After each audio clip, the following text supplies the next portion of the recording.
Si vous souffrez d'un TCA, que ce soit de l'anorexie, de la boulimie, de l'hyperphagie depuis longtemps, si malgré tous vos efforts, malgré toutes les thérapies que vous avez suivies, malgré toutes les sortes de thérapeutes qui vous ont accompagné, vous souffrez encore et toujours de ce TCA, si à chaque fois que ça va mieux, à un moment donné, bam, vous repartez en arrière, et que peut-être vous êtes à tort dans cette impression que ça ne guérira jamais.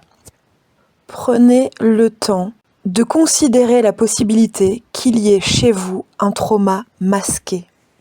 Je vous le dis, votre inconscient vous protège avec ce trouble du comportement alimentaire, ou en tout cas il pense vous protéger. Votre inconscient ne va pas vous imposer autant de souffrances, autant de problèmes physiques, émotionnels, autant de galères au quotidien pour rien. Si aujourd'hui et après toutes ces années et après tous ces efforts, vous souffrez d'un trouble du comportement alimentaire, si votre inconscient vous déforme le corps, si votre inconscient vous pourrit la vie au quotidien à faire que vous ne pensiez qu'à ça, à occuper tout votre temps avec ça, à vous démoraliser, à ruiner votre santé avec ce trouble du comportement alimentaire, ça n'est pas pour rien. Il ne s'est pas rien passé dans votre histoire. Non, vous n'avez pas eu que 3-4 petits trucs qui n'auraient pas dû vous affecter. Non. Je ne l'avais encore jamais dit aussi directement, mais aujourd'hui je vous le dis, je l'assume. Il vous est arrivé quelque chose.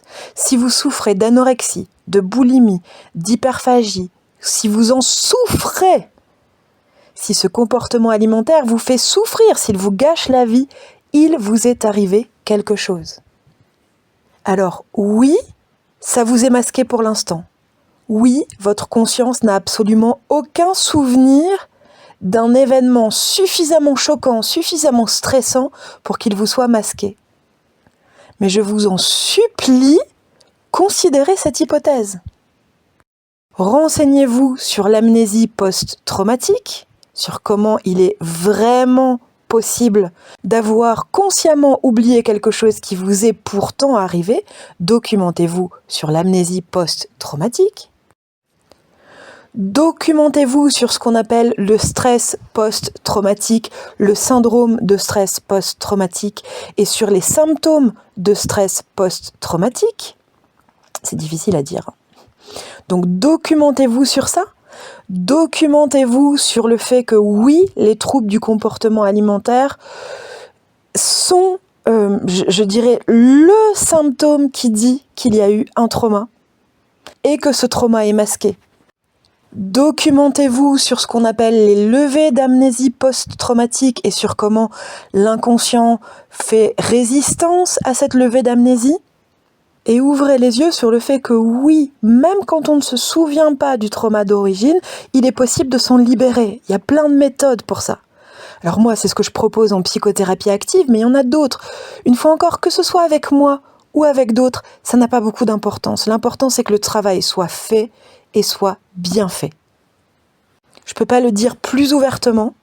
S'il n'y avait pas eu de trauma et que ce trauma ne vous avait pas été masqué juste après que ce soit arrivé, si ce trauma-là ne vous avait pas été masqué à la conscience juste après que ce soit arrivé, si vous n'aviez pas oublié qu'il y a eu un trauma tellement stressant pour votre corps qu'il vous l'a fait oublier, il n'y aurait pas dans votre vie aujourd'hui de trouble du comportement alimentaire. Ça n'existerait pas. Le trouble du comportement alimentaire arrive comment dans une vie ? La personne vit un trauma qui est tellement intense pour son corps qu'elle dissocie et que le souvenir de l'événement ne peut pas s'intégrer, qu'elle ne peut pas se souvenir consciemment de ce qui s'est passé ou d'à quel point ça a été violent pour elle. Donc elle oublie. Elle vit sa vie. À un moment donné de son histoire, qui est en général le moment où son trouble du comportement alimentaire se déclenche, ça c'est assez facile à repérer dans une vie, À un moment donné de sa vie, il se passe quelque chose qui rappelle d'un peu trop près au corps le souvenir masqué et qui menace ce souvenir de réémerger.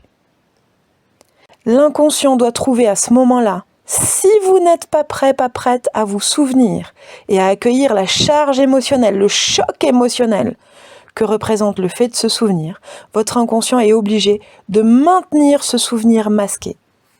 Et là, il y a une bataille qui s'instaure, avec d'un côté le corps qui n'en peut plus d'être gorgé de ce souvenir et qui rêve de dégueuler ce souvenir, de le faire sortir, de le faire jaillir, de vous le mettre en pleine face, ce souvenir.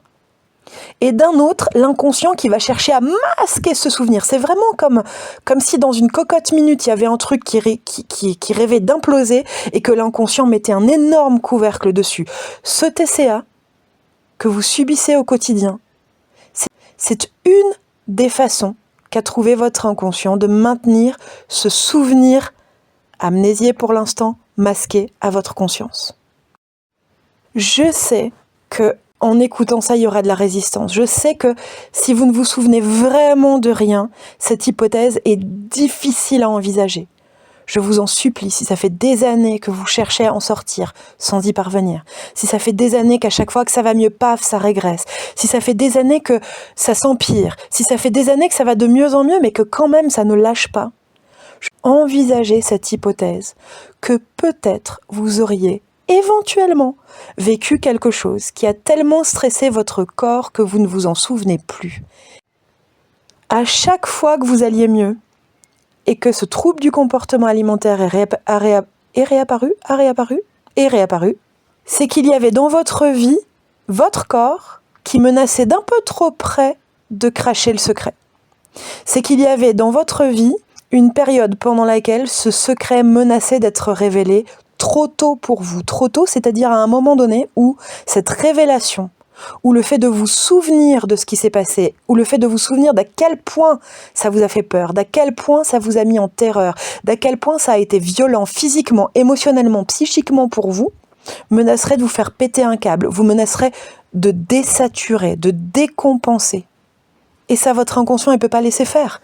Il peut pas, d'un côté, vous laisser vous laisser vous souvenir de quelque chose qui a été atroce et duquel il vous a protégé en faisant tout pour que vous vous effondriez pas, en vous laissant vous effondrer aujourd'hui. Non. Tant qu'il n'y a pas les capacités physiques, émotionnelles et psychiques à accueillir la charge stressante de ce souvenir, votre inconscient est obligé de maintenir ce souvenir masqué et est obligé de vous maintenir dans ce foutu trouble du comportement alimentaire.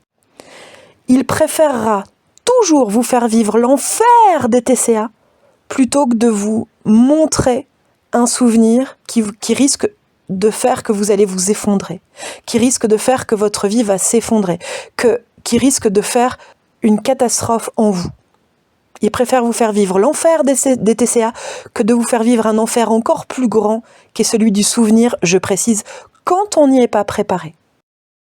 Soyons très très clairs, quel que soit l'accompagnement que vous recevez, quelle que soit l'aide que vous recevez, quel que soit le type de méthode utilisée pour vous aider à sortir de ce trouble du comportement alimentaire, cet accompagnement doit servir à vous renforcer, à vous sécuriser, pour que un jour, votre inconscient puisse laisser à votre conscience l'information de ce qui vous est arrivé, sans aucun risque pour votre équilibre. Tant que savoir ce qui s'est réellement passé ne peut pas vous renforcer, votre inconscient va maintenir je vais être très très vulgaire, ce putain de trouble du comportement alimentaire dans votre vie.